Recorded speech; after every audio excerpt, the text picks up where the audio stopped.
வாழ்க்கையை மக்கள் முன்னால் வைத்து பிரச்சாரம் செய்த ஒரு தலைவனை இந்த உலகம் கண்டிருக்குமா? அல்லாஹ் தன்னுடைய திருமறையிலே சொல்கிற நபியே, நீங்கள் இந்த மார்க்கத்தை சொல்லுகிற பொழுது ஏற்க மறுக்கிறார்களா?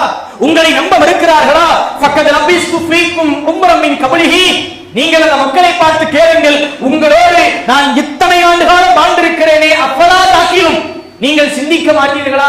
இதே மக்காமா நகரத்தில் 40 ஆண்டுகளாக உங்களின் கண்களுக்கு முன்னால் அப்படிப்பட்ட வாழ்க்கையை ஒழுக்க சீராக உங்கள் முன்னால் வாழ்கிறேனே என்று தன் வாழ்க்கையின் தத்துவத்தை முன்வைத்து அல்லாஹ்வின் தூதரவர்கள் பிரச்சாரம் செய்தார்கள் என்றால், நபி அவர்கள் இஸ்லாத்தை சொல்லுகிற பொழுது, இந்த மார்க்கத்தை மக்கள் மத்தியில் வைக்கிற பொழுது எதிரிகள் கூட நபிகளாருடைய ஒழுக்கத்தின் மீது கை வைக்க முடியவில்லை.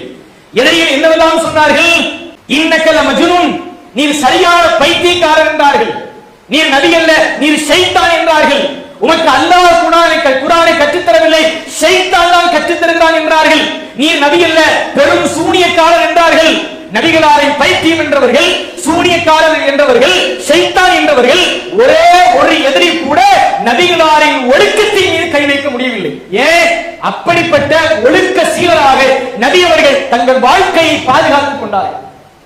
ஒழுக்கக்கேடான காரியம் இல்ல, அதன் சந்தேகம் கூட வரக்கூடாத அளவிற்கு அல்லாஹ்வின் தூதரவர்கள் நடந்தார்கள்.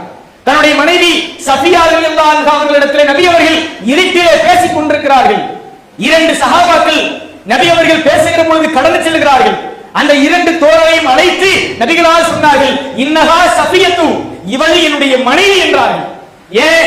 2 பேர் கிராஸ் பண்ணி போறாங்க, உள்ளத்துக்குள்ள வேற ஏதாவது சிந்தனைகள் வரலாம். நபிகள் நாயகம் ஸல்லல்லாஹு அலைஹி வஸல்லம் அவர்கள் இருட்டிலே இரவு நேரத்தில் யாரோடு பேசுகிறார்கள் என்று உள்ளத்தில் ஷைத்தான் தவறான எண்ணத்தை போட்டுவிடக் கூடாது என்று நபி அவர்கள் அழைத்து சொன்னார்கள், இன்னஹா சஃபியத்து, இவள் என்னுடைய மனைவி சஃபியா தான். ஏன் ரசூலுல்லாஹ் தெளிவுபடுத்துறாங்க? என் மீது சந்தேகம் கூட வந்துவிடக் கூடாது என்று ஒரு ஒழுக்க மாண்பை நபி அவர்கள் கடைபிடித்தார்கள் என்றால், இப்படிப்பட்ட தூதரை, இப்படிப்பட்ட தலைவரை முன்மாதிரியாக ஏற்றுக்கொள்ள வேண்டிய இந்த சமுதாயத்தில் சிலர் அரசியல் தலைவர்களையும் சினிமா கூட்டாளிகளையும் கண்டவர்களையும் முன்மாதிரிகளாக எடுக்கக்கூடிய காட்சிகளை பார்க்கிறோமா இல்லையா?